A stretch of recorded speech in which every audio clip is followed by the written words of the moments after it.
When you hear Book of Enoch, you probably think it's all about Satan's epic fall from grace, right? But what if I told you the book's actual story of rebellion has nothing to do with Satan? It features a totally different group of angels, and their motivations aren't about pride or a war in heaven. The real story is way stranger, and it points to a very different origin for evil.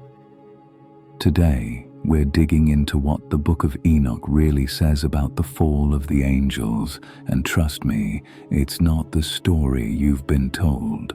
Let's be honest, when we think about the fall of Satan, a very specific image comes to mind.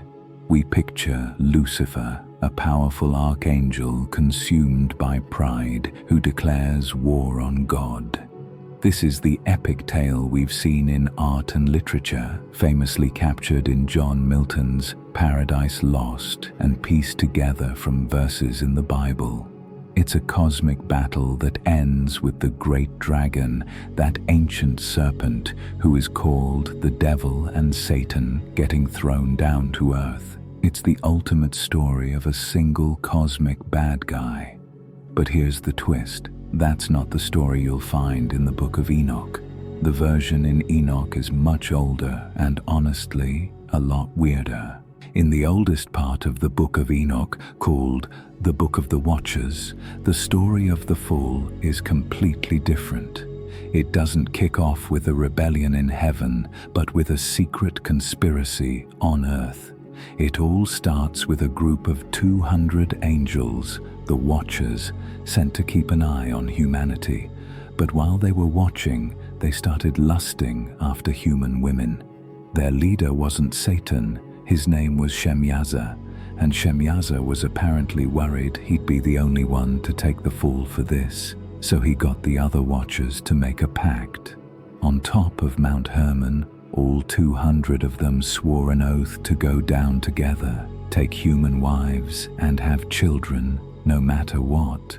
This wasn't a power grab against God. It was a rebellion driven by lust and a direct violation of their mission. Now, Shemyaza may have organized the pact, but another angel, Azazel, becomes the main villain when it comes to corrupting humanity. And while the other Watchers also taught forbidden knowledge, like sorcery and astrology, Azazel's lessons were uniquely destructive. The book singles him out, saying he taught all unrighteousness on earth and revealed the eternal secrets which were in heaven. What did he teach? Not just simple crafts. Azazel taught humanity how to make swords, knives, shields, and armor, the tools of war.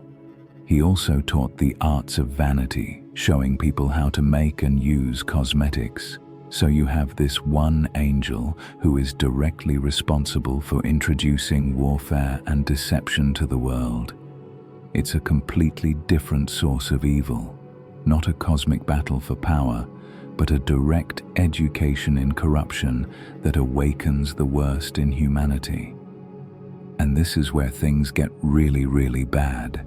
The immediate result of the Watchers' sin was the birth of their children, the nephilim. These weren't just any offspring, they were a race of giants, and they brought total chaos to the planet. According to Enoch, these giants ate everything, all the food, all the crops, all the animals, and when the food ran out, they turned on humans, devouring people and even drinking their blood. The entire world descended into violence. The natural order was completely broken, not because of a spiritual fall, but because the earth was being literally consumed by the monstrous children of these angels. Finally, the cries of the suffering humans reached heaven, and the archangels, Michael, Uriel, Raphael, and Gabriel, were sent down to deliver judgment, and the punishments were intense and specific.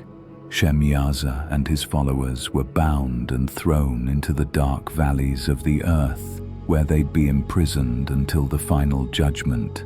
But Azazel, the great corrupter, got his own special punishment. The archangel Raphael was ordered to bind him hand and foot and cast him into total darkness in a desolate desert called Dudael. The text is clear. So much sin was blamed on Azazel because of the dark secrets he taught humanity. These rebels weren't just kicked out of heaven, they were bound and buried deep within the earth itself, serving as a permanent warning. So, back to our original question, what does the Book of Enoch actually say about Satan? The surprising answer is absolutely nothing. The villain of this story isn't Lucifer, driven by pride. Instead, you have a conspiracy of lust led by an angel named Shemyaza and a masterclass in corruption taught by Azazel. The fall described here isn't a war in heaven, it's a contamination on earth. It's the story of how violence, vanity, and forbidden knowledge were handed to humanity by angels who broke their sacred trust. And that leaves us with one big, lingering question. Why do we all know the story of Lucifer, while this older, more detailed account of Shemyaza and Azazel has been almost entirely lost to history? So, the Book of Enoch gives us this incredible, alternative story for the origin of evil. One that's all about lust and forbidden knowledge, starring a cast of characters who aren't Satan. If you think digging into these forgotten stories and ancient texts is as fascinating as I do, then make sure you subscribe and hit that notification bell. You won't want to miss what we uncover next.